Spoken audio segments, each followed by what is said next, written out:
We're an island nation, drawn to the sea that surrounds us. A playground for some. For others, it's where they make their living. But the sea's unpredictable. It can change in an instant. The sea takes no prisoners. You always have to be prepared for the worst. The sea is a beast. If you weren't anxious about it, you're not doing the right job. The water was freezing. I was thinking I was going to die.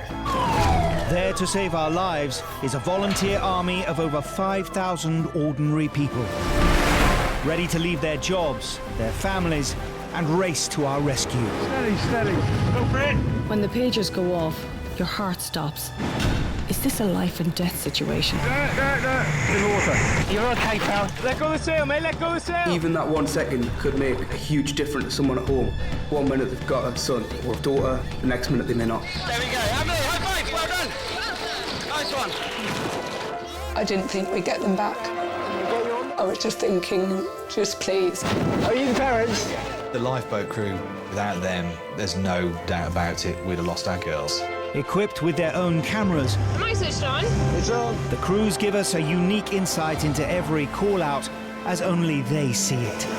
Good stuff, that's that. Speeding into the roughest storms, searching for people who may only have moments to live. Gotcha. For those who risk their lives, it has become a way of life. If something goes wrong, you could be the only person between them and death.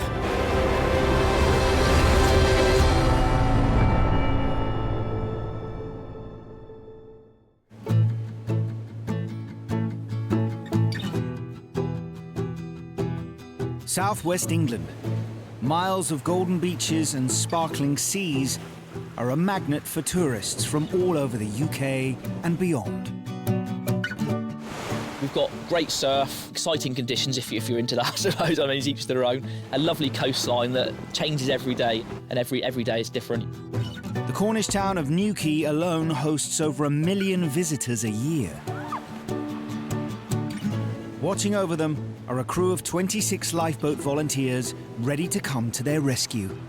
The coastline around here and the patch around Newquay is rugged, it's ready, and it's rough. The beautiful beaches that spread through the Newquay Bay, our natural beach of Fistral is renowned throughout the UK as the best surfing beach. It's a beautiful place. But the rugged beauty of this coast brings with it many dangers. Hundreds of ships have sunk here over the years. Today, their wrecks have become a playground for underwater adventure seekers coming to Newquay.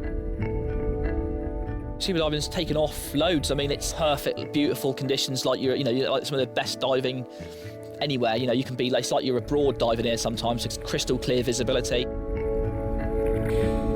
I'm a bit biased because I'm a diver and I love this coast. Early May. The sun's shining, the waters are calm. Attention, lifeboat launching. But the Newquay crew are on alert whatever the weather. Please clear the area. It's a Mayday call, the highest level of maritime emergency. It means life is in imminent danger. A scuba diver has been discovered underwater and unconscious near a shipwreck 2 miles out at sea. Anytime you hear unconscious or anybody in the water, yeah, the hammer's down. We're getting there as fast as we can. Even at a top speed of 35 knots, it will take the Atlantic B-class lifeboat several minutes to arrive on scene. If he's under the water, we've got no way of finding them. To be perfectly blunt about it, unconscious diver, I'm thinking that they're going to be dead. Knowing the depth of the wreck, having dived it an awful lot myself, 34, 36 metres, I think, you're not likely to come back from that sort of depth, really. That is, you know, that's well up there. You'd hope that every diver has a buddy. The buddy will return with the injured diver to the surface. I'm always thinking worst case scenario because that's the background I come from. What am I going to do? What's the worst thing we could find? What and how am I going to deal with this individual? A Coast Guard search and rescue helicopter is already overhead. The crew of the dive boat have managed to pull the diver out of the water. He's surfaced unconscious. A bit of foam's come out of his mouth. He's now conscious. We've had him on O2 for about 5-10 minutes. Ash is there. He's the main man there. He's the paramedic, I think. The casualty has regained consciousness. Paramedic Ash assesses his condition and tries to keep him stable while the crew come up with a plan to get him to essential medical care as fast as possible. It was a miracle. He had oxygen on. He was to some degree conscious. Right, Colin. So, although he was not fully alert, he was fatigued. This was a poorly individual that I would say is time critical. How deep did you dive? I got 31 where I was. The crew's concern only increases with the news he was found over 30 meters down. That's deep. It's 100 foot. Now, 100 foot, how do you visualise that? Look at a rugby pitch or a football pitch, the length of it. That's how deep this guy was on the bottom of the sea without his air loop, unconscious. Try and get you to your feet, mate. Yeah. Ready? 1, 2, 3. Just have a seat there. The crew's biggest fear is that the diver may be in the grip of decompression sickness, also known as the bends. So the bends is where small bubbles become entrapped in joints into the blood vessels from not regulating at certain depths. Put your feet round first. No, do guys. Do your feet round first, and then bring the head round. Feet round. Right, I've got him over my side. It's fine when you're going down, when you're descending, it's when you're coming back up. If you come back up too quick, it becomes entrapped within the body, and then it causes obviously significant pain, illness, and possible death. All right. We're going to put you up the front of the boat, all right, and then we're going to get this oxygen back on you. Slide out, that's it. It's all about getting them into a decompression chamber as fast as possible. The closest decompression chamber is 50 miles away in Plymouth. The fastest way there is by air. Another couple of goes and you're all but there. But as they start the transfer, the diver's condition goes downhill fast. There you go. He was coming round, but he was slipping in and out of consciousness. You could see him drop away, and pretty quickly. Right, I want your bum down on the floor, fella. Right, so we're going to be moving. So feet down, feet forward. Down on the floor, we'll help lower you down, okay? Me and Tim will help you lower you down. He was ghastly, he was grey, he was white. 1, 2, 3. There you go. That's lovely. All right, Tim, we got you. The colour of a patient can indicate many things. It can indicate something from someone suffering from a significant bleed to someone that is lack of oxygenation and circulation of their body and the blood. So is their heart, is the pump working properly? Is it circulating the oxygenated blood around the body appropriately? Or has he shut down? Cole, so listen to me. Any change in the way you feel other than any pains or discomfort? Feel exhausted, all right. You're still against the clock for all this stuff, really. Every minute that diver is not being recompressed there, the more nitrogen's coming out, there's more risk of brain issues and then nitrogen bubbles in your circulatory system. We're going to drop a winchman down. We're going to winch you up into the helicopter. As the crew get in position for the sea-to-air evacuation, there's no room for error.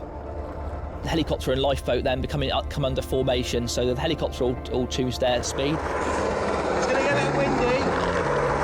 They'll pick a direction into wind, usually, that they want to travel, and then we will formate onto the helicopter. Being under a helicopter is a different beast again. It's another challenge. The downdraft from such aircraft as we have here is extreme. The winds created, the pressure underneath the aircraft are blowing you backwards.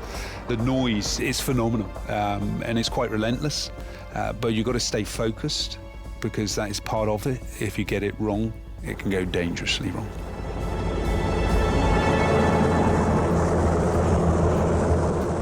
The helicopter moves away and we do what we call a handover. Right. Hello, buddy. This is Colin. Hiya, Colin. Colin's 61 years of age. Yeah. He was going down on a dive, started to feel a little bit of weld. Yeah. Was found by buddy instructor at 31 metres. 31, yeah. Unresponsive. That's fine, so we're going to take you to Plymouth. When we get up there, I'm probably going to have to cut some of your stuff off you, okay? Because I'm going to do an ECG as soon as we get up there. The winch wires arrived, I've grabbed the wire, the winchman's grabbed it off me, he's clicked on, and before you know it, both have lifted and gone.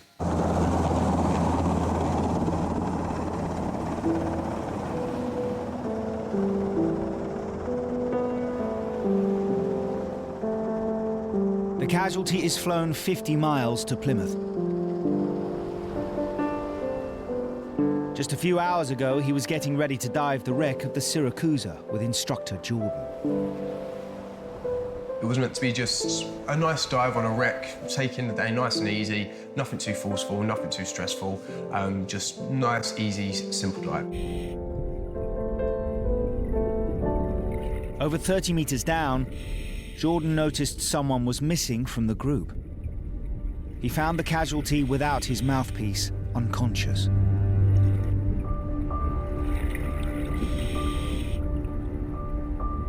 There was no sign of life, there was no struggling, there was no signals, there was nothing other than the occasional twitch from an arm. All I knew was I had to get this diver back to the surface. When you see a diver's face, just looking up at the surface and just completely lifeless, I mean, it's something that I hope I never see again. I hope no one in my team ever sees again, but that is something that's really kind of just cemented in my memory at this point in time.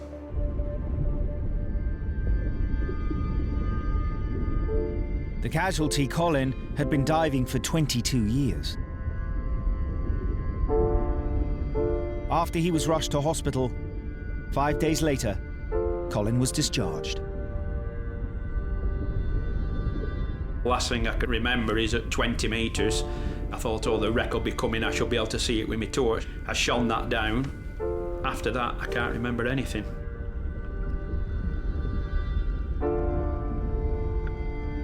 I'm not sure what happened. Well, the reason I've gone unconscious on that day still not been resolved. I don't know if it ever will be.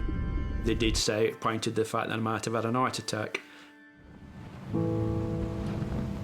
I feel very grateful. I mean, I have sent letters to the RNLI and personally thanking them, and I've rung Jordan up as well. To go for an ascent from 32 metres without anything really in your mouth, not taking a single breath, to somehow coming around on the surface. I mean, the human body is an amazing thing.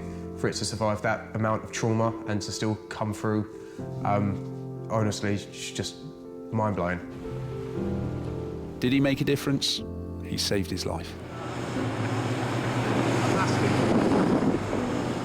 We'll be lucky to see another one of these with a good outcome, bearing in mind all the factors in play here, the depth, diving, and all the things that go with it. You know, yeah, I think he's exceptionally lucky. The emergency services as well, how critical it were to get me in that time period so fast. Without them that day, I wouldn't be here. My family wouldn't have it. I mean, my son wouldn't have a dad. My wife wouldn't have an husband, you know.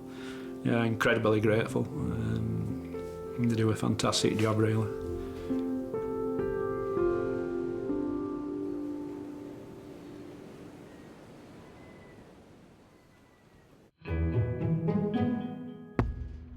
A 100 miles away in South Wales lies the seaside town of Porthcawl. Facing out onto the Bristol Channel, the lifeboat volunteers here keep guard over nearly 20 miles of craggy rock faces and sandy coves. We've kind of got a treacherous patch, really, and when it's stormy, the sea picks up and it hits our coastline quite hard. It can be a very dangerous place to be, but it's also a lovely place to be as well. Not just popular with the bucket and spade brigade, the Atlantic swells that roll in also make it a surfing hotspot. The busiest beach in Porthcawl for water sports is definitely Rest Bay. You get really nice waves coming in there when the conditions are good, which attracts a lot of surfers, a lot of kayakers. It's a traditional seaside town. It has its quirks, it has beautiful beaches, and there's a pretty good chip shop on the seafront too.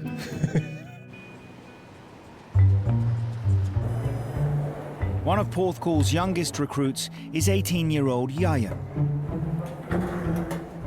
When he's not on duty on the Deep Fryer, he's on duty on the lifeboats. I joined so young because of my father. He'd been on the crew for 20 plus years, so sort of following in the family's footsteps. When I was looking for a job, I was sort of looking for somewhere where I knew I'd be able to run to the station and I knew the bosses would be okay with me leaving. Yeah, apparently I am the boss, yeah. There's that. It's my sentence. With over 100 launches a year, the route from the chip shop to the lifeboat station has become a well-trodden path. The technique is, as soon as you come from outside the boathouse, you check for the traffic. If it's clear, just commit straight across the road, and then you know you've got a clear run down. If it's busy, you maintain your route on this side of the pavement. It takes me about half a minute running down there. Yacht's run is more of a skip. I don't know what it is with him, but he just can't seem to get the momentum going.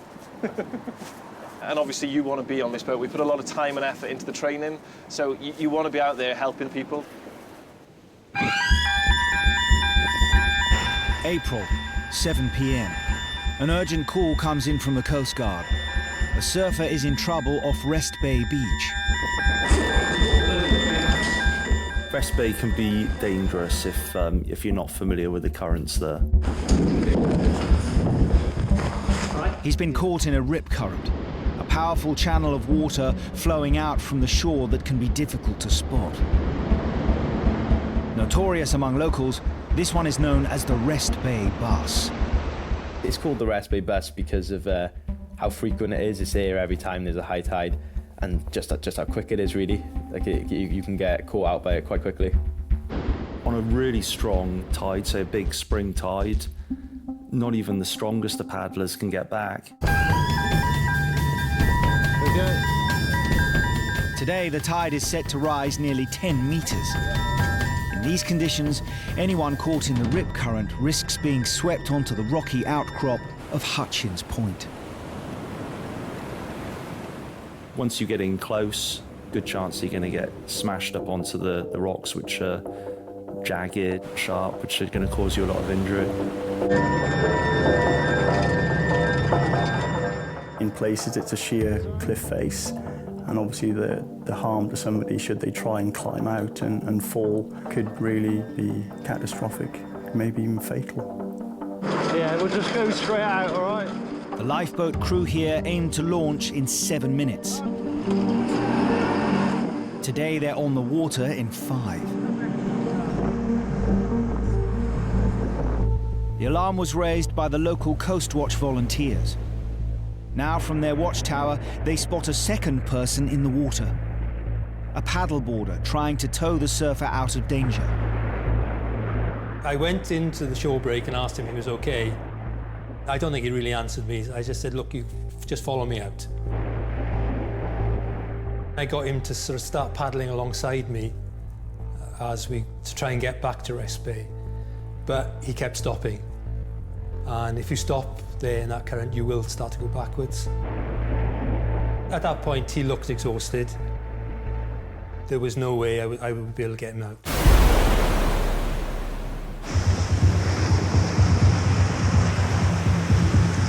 Three minutes after launching, the crew reach the surfer.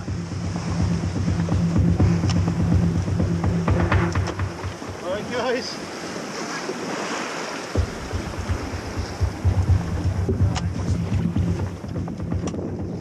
Are you going to paddle back yourself? I'll paddle back, yeah, it'll be all right. How you doing? You just hang on to there a sec, we'll drag you in, all right? We'll come further down the boat. Is the leash still on you? Yeah. Yeah, if you take the leash off, mate, please. The surfer looked quite shaken, quite scared, and sort of wanting to get on the boat and out of the water. Sorry, I'm shaking with it. At this time of year, the sea temperature is less than 10 degrees. The surfer has now been in the water for nearly 2 hours. That's it, hold it there. That's right. Okay. Well, do you think you can help pull yourself in as well? Yeah. Okay, on 3, 2, lift. Okay, mate. It's all right. Take your time. You're all right. That's all right. Take your time. All right, just grab a seat there. All right. I should tell I'm diabetic. I think I've gone a bit low. Yeah, that patch. What's that? It's diabetic. So finding out the casualty had diabetes sort of turned the shout into a casualty care job. Sorry, shaking. Instantly, we became a bit more concerned for his welfare. Then thinking, what other equipment do we have on the boat that we may need? You don't want to scare them in any way. We'll take you back to the station. It's only there. We'll get you back at the rest bay as well. We'll get you some chocolate, and then we'll get you dried off as well. Is that all right? Yeah, thank you. Yeah, you're welcome. With the added complication of the surfer's diabetes, the crew head back to base to get him checked over. You've obviously been burning energy like fury now with the adrenaline as well. Tim had gone out for a surf after work when he got caught in the rip current. I got dragged really quickly. No matter how hard I paddled, I was just getting dragged towards the rocks. No matter what I did, I was stuck. I just couldn't get out. It was like for every time I'd take sort of 5-10 strokes, I'd be going back 20. I didn't know what was going to happen next. I really didn't know at that point. The alternative didn't bear thinking about at that time, you know? Have you used this before? No, I haven't. All right, cool. Oh, yeah, it's very similar to what Yeah, it's going to be similar to... do you want to do it inside? We'll do it inside if that's... all right. The crew give Tim some much-needed glucose solution to help regulate his blood sugar. I knew about diabetes from the casualty care course I've done and things I've done in school with biology. I'd say the shout was definitely a good experience, just understanding how quickly someone can deteriorate, but also at the same time how quickly they can perk back up once you've given them the sugar they need. All right, help yourself. There's your tea minus the tea bag by the looks of the colour on that. So, in fairness, he is out of practice making tea. I'll give him that. Lifeboat stations run on tea, I believe. So, yeah, tea fixes a lot of things. It was my blood sugars because I could sense they were low. Now you've given me glucose and I've had a cup of tea and some chocolate. I feel fine. Okay, and that's how you would normally manage it if you were feeling... Exactly, it's exactly the same. It's just amazing to know that you have all these people that you don't know that are just there around to help when you're in a situation that you never thought you'd find yourself in. All right, Tim, you take care of yourself, mate. All right, nice to meet you. Take care. Given the state of the surfer, I definitely think that if there was no one there to assist him, if the paddleboarder hadn't assisted him, if no one had seen him, I think it could have proved to be quite fatal. It was a good outcome. We got the casualty back safe and he got better, so I'd say it's a job well done indeed.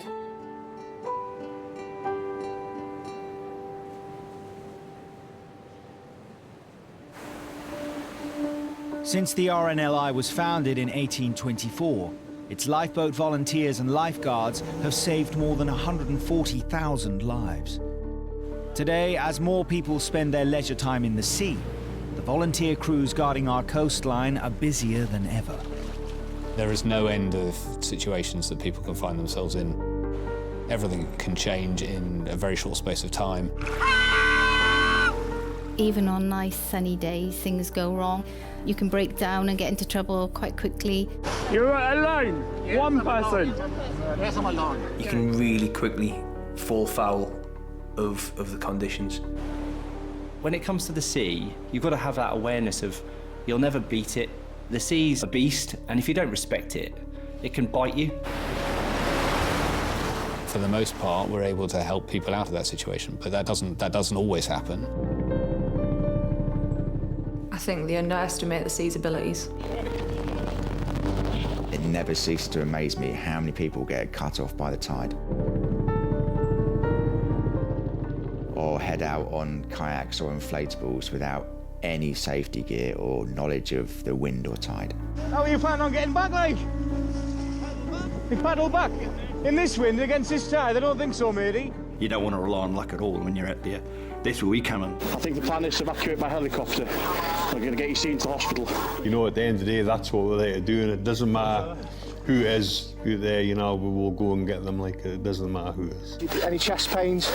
Nothing at all, you sure? Yeah, this is good. Just extremely cold. The nicest thing a casualty has said to me, personally, I think, is thank you very much for coming and saving my life. That really sinks in, that, when somebody says thank you very much.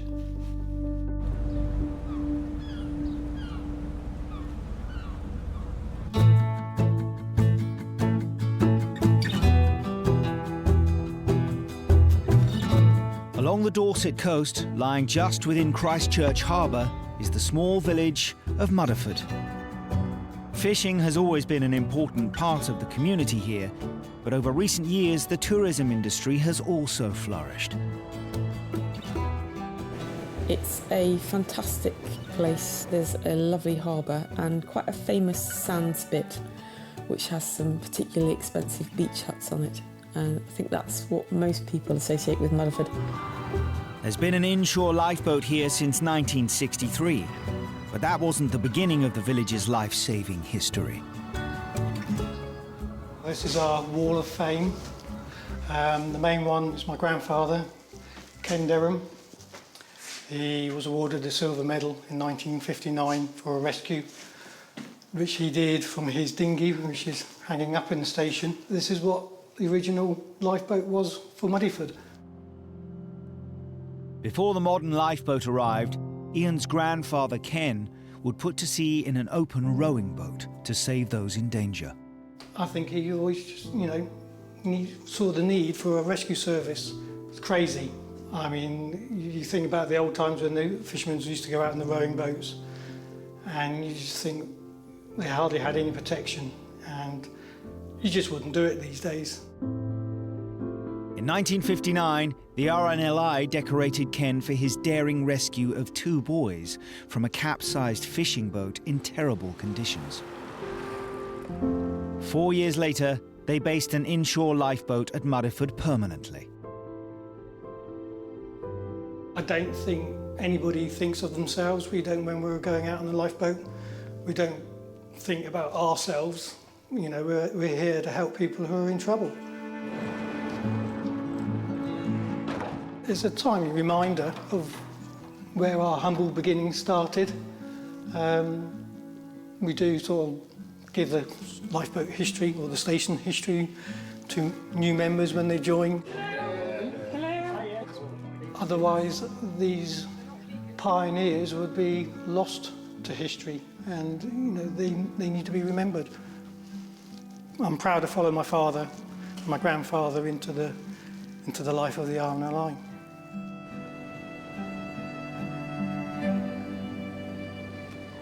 And those were 18, so they're not strictly speaking. Since the days when Ken rowed out single-handed, there are now 35 local volunteers ready to answer the pager's call. These days, they're more likely to get called out to pleasure craft than fishing boats, as water sports enthusiasts have taken over the often treacherous seas on their patch. It can get pretty rough around Mudderford. There isn't an awful lot to shelter us here. You don't have to go far to be hit with the full force of the weather and the sea. Between the Isle of Wight and Hurst Castle, you've got very extreme currents going through there. It easily gets up to 6 knots on a spring tide down through there. So the tidal effect can make a very hazardous situation in that area. March, early morning. A sudden storm has sent gale-force winds tearing up the channel.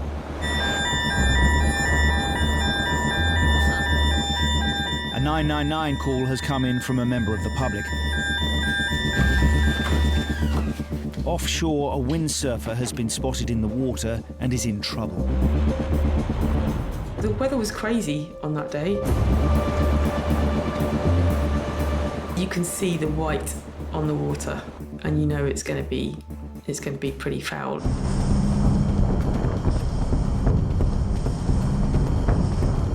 "58-mile-an-hour winds have whipped the sea up into a 3-metre swell.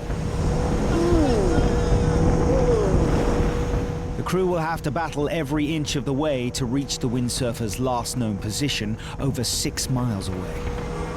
I would say it's right up there with some of the worst conditions I've been out in. The swells, 2 to 3 metres. Over.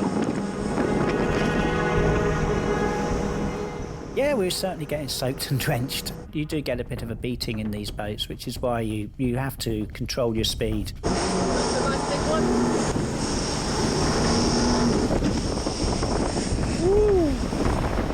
It was enough for the helm to have to turn into the waves repeatedly en route to stop the boat from being barrel rolled by swell that was coming in.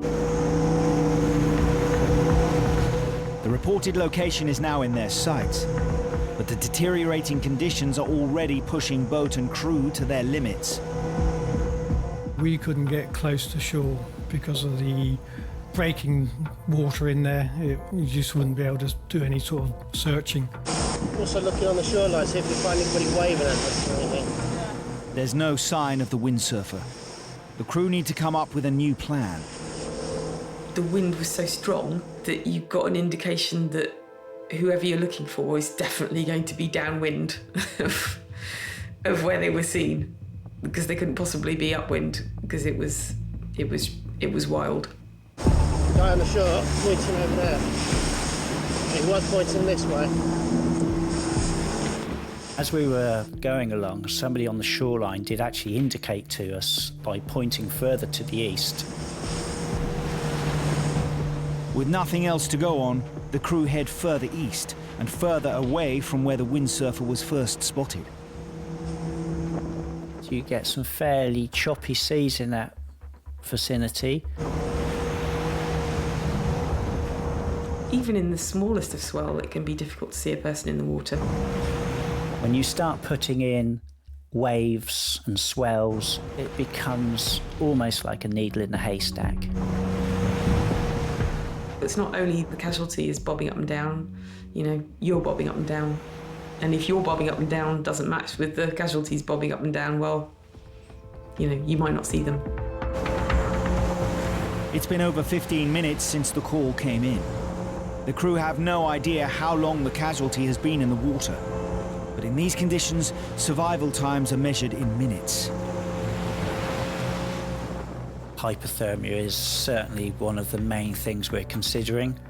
Once that sets in, it can have such an effect on the body that they can go downhill really quite rapidly.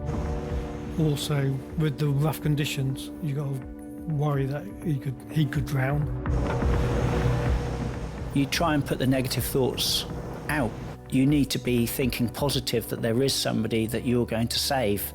You don't want to be thinking it's too late. Lieutenant Coastguard supposed to lifeboat. So we've conducted a search along the coastline from Newquay down to Hurst. Heading further away from the original position, there's still no sign of the windsurfer. After a while, once we've done a search or something and we haven't found anything, and then you're going to think, well, the length of time that's been, whether you are now looking for a person or a body. Sorry about that. So there's just my colleague is currently doing that now.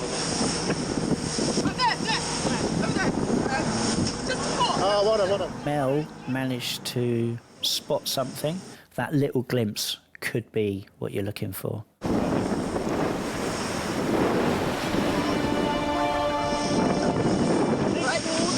We had some big swell on the way out, but when we got to him, it was just a big mess.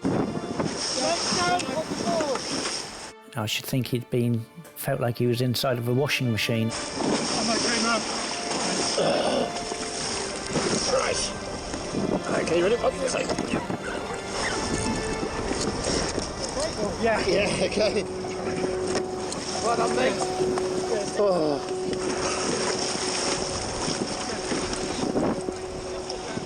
He was in amazingly good spirits, really, I would say, considering what he'd probably just been through. Once on board, the windsurfer reveals he's been in the water for nearly an hour and a half. I mean, Milford's pretty rough now. Oh, yeah, we just can't even get in there. Yeah. He just seemed quite calm, remarkably calm, in fact.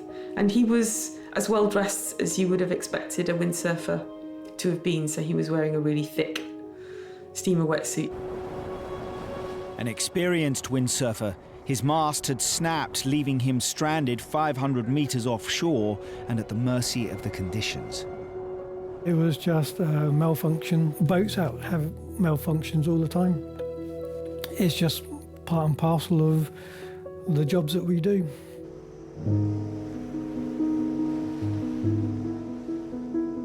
I think he probably didn't realise quite how difficult those conditions were, or how much trouble he might have been in. So the casualty had probably drifted 1.5 miles at least from where we initially started the search, and you know, would have just kept going. So there's a good chance that he'd have been heading back out to sea. It's gratifying personally to be the person that spotted them. You know, you kind of feel like, yay. But actually, you know, the bigger thing is that, thank God, someone reported someone in the water and you've seen them.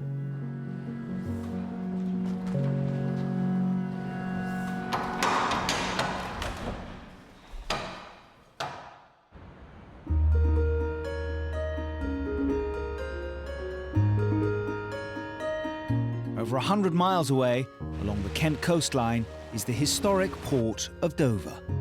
Most people visit Dover to go to France.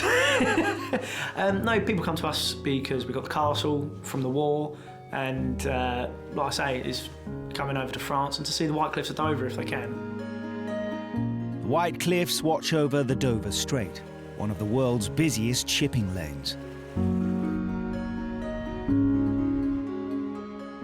Dover Port Patrol, this is Dover Lifeboat, Dover Lifeboat. Coxswain John has been a member of the Dover crew for over 2 years and knows the hazards of these waters only too well. It's a reasonable patch, but it's very, very busy, as you probably understand. There's several hundred movements of large container vessels, freight vessels, that run up and down the channel every day, and then in the season there's a lot more small craft about, so it is a very, very busy stretch of water. Patrol, Dunkirk Seaways, we're running us down for number 3, thank you. As you can hear from the radio, you know, there's a lot of traffic, a lot of vessels moving. When you launch, it could be anything.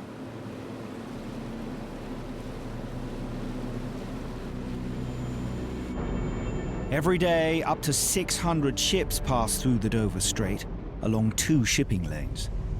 Between them runs a small safety zone, marked by a lightship to keep large vessels apart and away from the notorious Varn sandbank. The idea is to avoid collisions, and being a lifeboat, we've got to try and wiggle our way through, sort of thing. So yeah, it is like crossing a motorway at rush hour.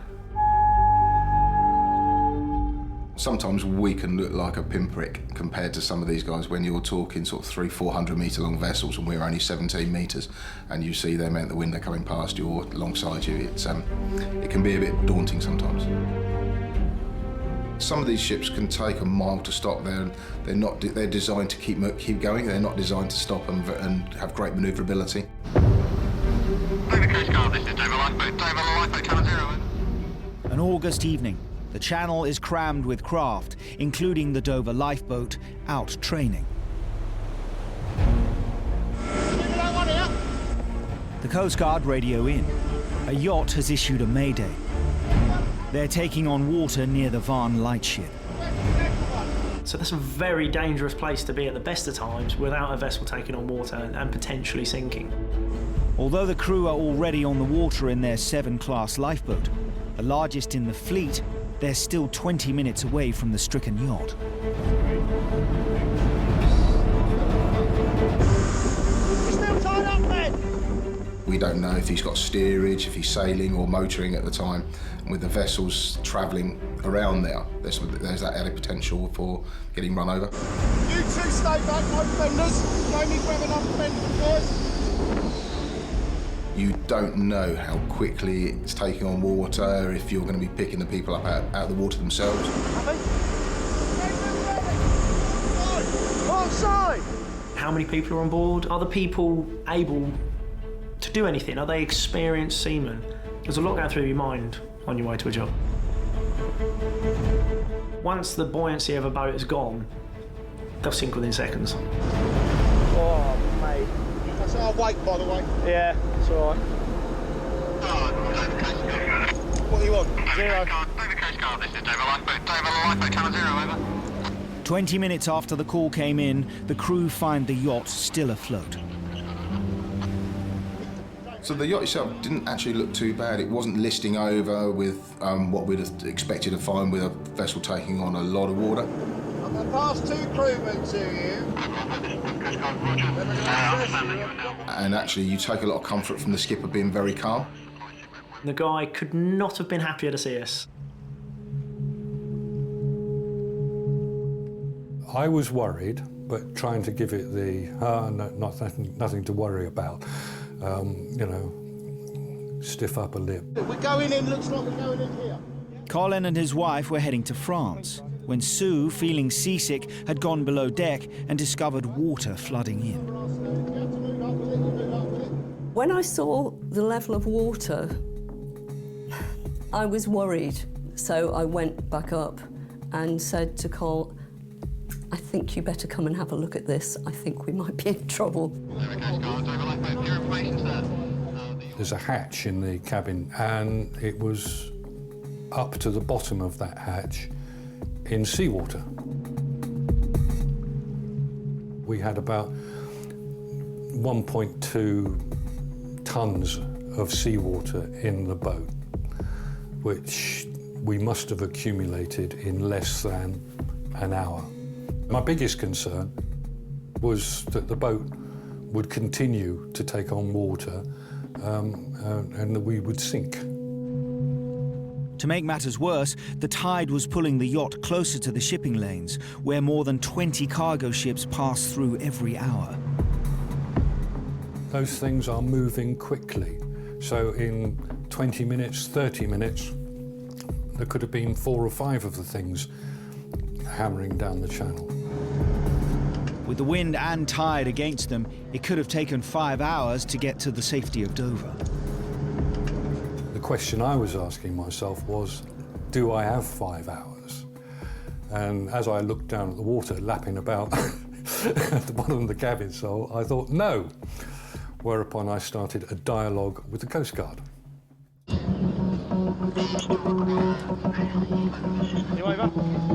Now the crew's priority is to get the yacht and themselves out of the danger of the shipping lanes as fast as possible. But first, while there are no ships in sight, they need to stop the yacht from sinking. And one crew member is already abandoning ship. The lady was adamant she was getting off. There we go.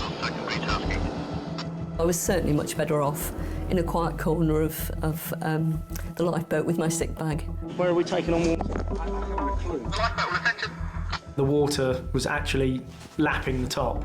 We've now got water coming up over the deck, so it's quite apparent we are actually still taking on water. It was coming up under one of the hatches. We lifted the hatch and Ben told me to see how deep it was, so I put my arm in and it kind of kept going. Okay, well that's quite deep, so we'll drain all of that out. It was relatively bad, but it wasn't like catastrophic. We could save it. We could do something. Fortunately, the 40-ton 7 class has enough room to hold just the right kit for this type of emergency. We have the pump! Stowed on board is a portable salvage pump. This is going to be fun, Saf. There's not a great deal of room up here. It can shift up to 170 gallons of water per minute. But it requires some elbow grease to get it going. You have to get the water into the pipework first, which can be the challenge, especially if you're working in a confined area where you can't move the pipe or draw the water in quick enough. Is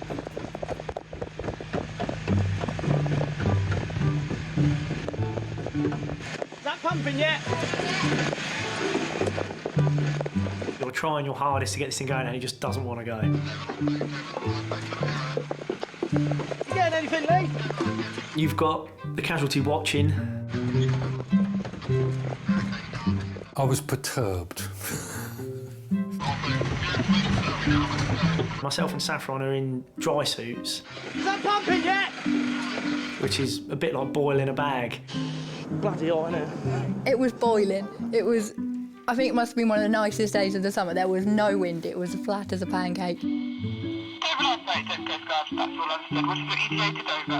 I had to keep taking breaks from trying to get the pump to prime because I honestly thought I was going to pass out with heat exhaustion at one point. Hey! Is that pumping? That! Massive sigh of relief. Oh, Lee, that's empty! Yeah, it's empty. Yeah.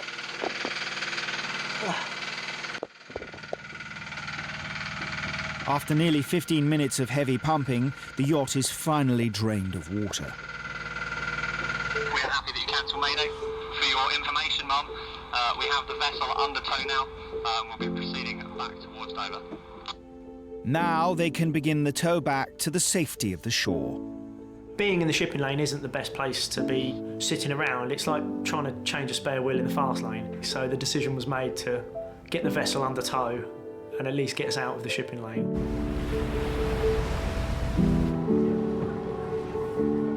Really hot.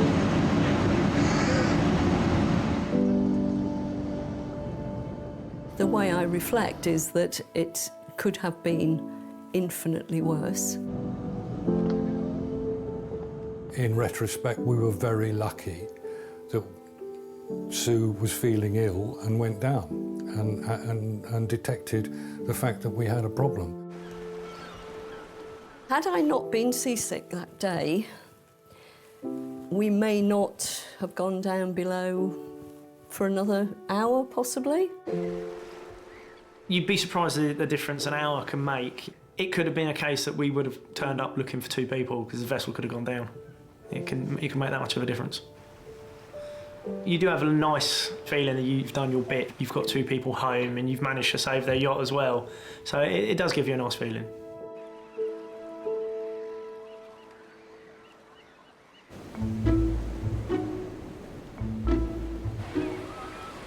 Back in Porthcawl, it's in the summer months that the town and the lifeboat crew are at their busiest. You got people come down from the valleys. You got people from England coming over. I think we've got the biggest caravan park in Wales here.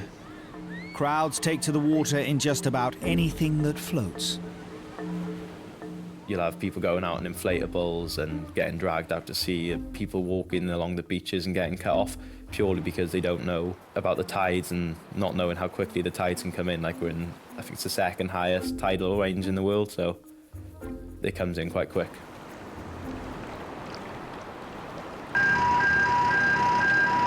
A hot August afternoon, a Mayday call comes in. So normally a Mayday is when someone's in grave and imminent danger. A Mayday call is the most extreme you'll have. One person going to mile out on 120. Thank you.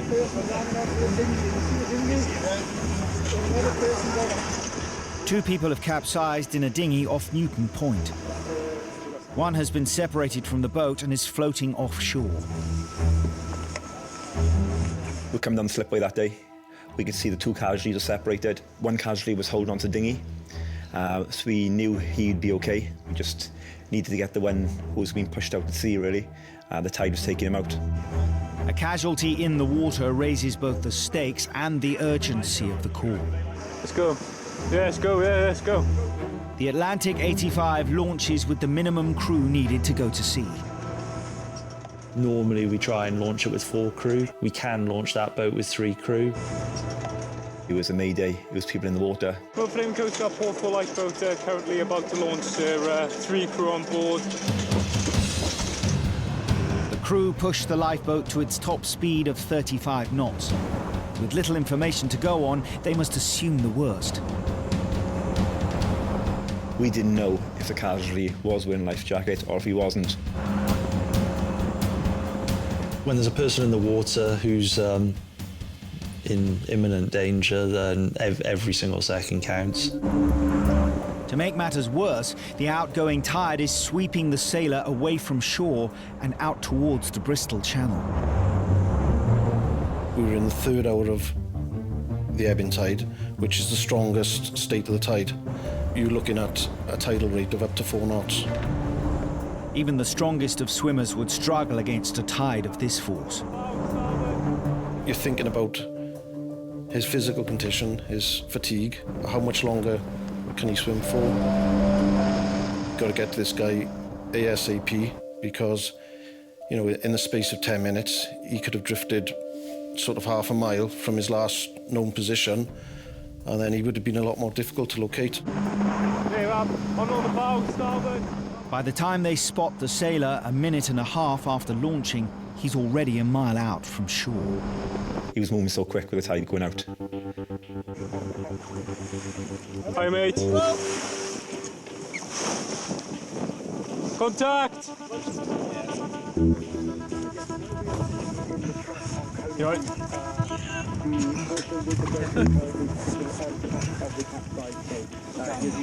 You all right?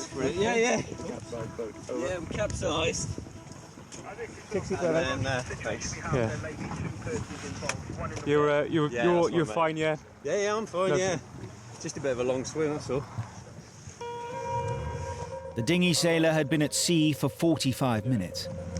Did you get a call? Yeah. He was just relieved to see us. You know, when he got into the boat, he was like, I've been swimming like mad and not going anywhere. And you could understand that. You know, he was swimming against the spring tide. I just relayed to Milford that we got the one man aboard, yeah? Milford, even Coast Guard, Porthcawl, like, whatever.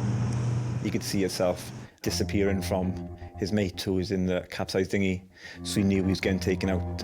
That's all copied, sir. We're approaching the vessel now. With one man recovered, the crew's next job is to rescue the second sailor, now half a mile away with the capsized dinghy. Yeah, no, it's still. You put one guy in to give you a hand to right it, okay? Your fella's all right, yeah? And we'll see how we go once you've righted it, okay? Oh, no, I can't right it. It's got water in the hull. Right, okay. It's got water in the hull. Water in the hull, so As soon as you've righted it, it's very unstable. Right, okay. Whose boat is it? Hey? Whose boat is it? His boat. Oh, right. Yeah.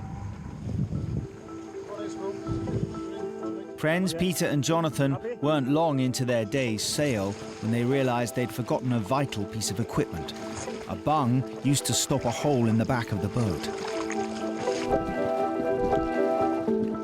I was pretty annoyed, yeah. I was pretty annoyed that I was annoyed that I hadn't checked it. The boat was literally sinking, almost like a scene from Pirates of the Caribbean. The waterlogged dinghy was too unstable for both men. Peter left Jonathan in the water to sail back to shore for help alone. I was actually quite amazed by how quickly Peter seemed to be making progress towards the shore. But he didn't make it far.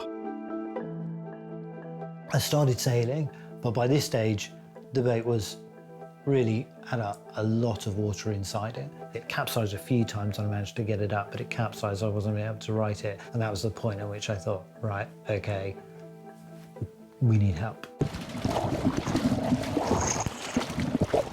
I was overboard at sea. Yeah, there was nobody else around other than Peter, who was quite a long way away at that point. It's going. Now the two sailors are safe, the crew just have to recover the dinghy. Theoretically, it should only take 2 people to right a dinghy like that. Can you get the boat round the other side? Or not? Let go! It was a lot more difficult than we anticipated.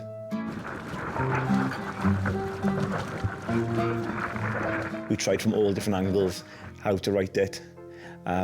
We was losing battle every time. The boat was still full of water, so quick as we was getting it up, the quicker it was falling back down. Let go!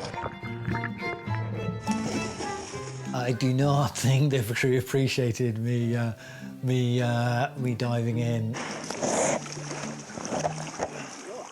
He went under the boat a couple of times to push the centreboard out. You all right? Is he going to come back out? What's this guy doing? He doesn't need to be doing this. We're here to help him. And yeah, he's trying to save his own boat. Oh, mate, could you just stop going under for a minute now, yeah? Just calm down, we'll sort it out, right? After nearly 20 minutes, the crew are ready to throw in the towel. He's not going to stay up, is he? God, they're actually going down channel, are they? Luckily, Porthcawl is equipped with 2 lifeboats and many willing volunteers. 2 lifeboats, 7 guys, 7 pairs of hands to try and rewrite that dinghy that day. Go on, mate, go. Get in the boat, mate. I think it was. Go get on the 85. Huh? Jump on the 85. We put a crew member in the back of the sailing dinghy, which stopped the bow dipping under the water all the time. Yeah. As they begin the mile-long tow back to shore, it's a chance to impart some local knowledge. You'd have no chance of swimming back. Yeah, it's a big tide, so probably going out at 4 or 5 mile an hour, like, you know. So you imagine swimming against that. It's just a no-go. So they totally did not understand the full strength of the tide in Porthcawl. 2 foot of water. Saved 2 lives, and your crew got back in one piece. So yeah, you feel like you made a difference.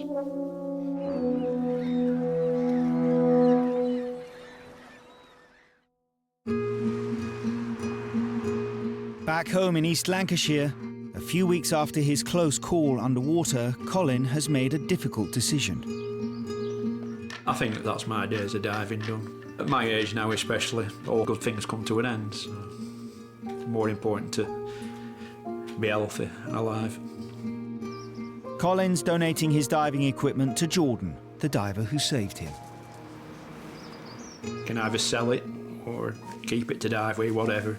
And I think that's the best way. It prevents me going diving as well, so I think he appreciated it as well.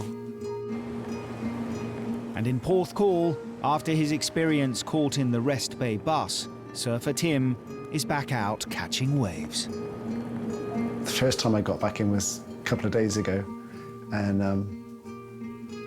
there was a bit of trepidation, but really, you know, I wasn't that concerned, and it was fun. I enjoyed it. It's interesting, actually, after this accident, I've kind of started moving forward in my life in different ways. Just really enjoying my friends and family a lot more, even enjoying my work more. Everything just feels a little bit more present, more valid. Yeah, really.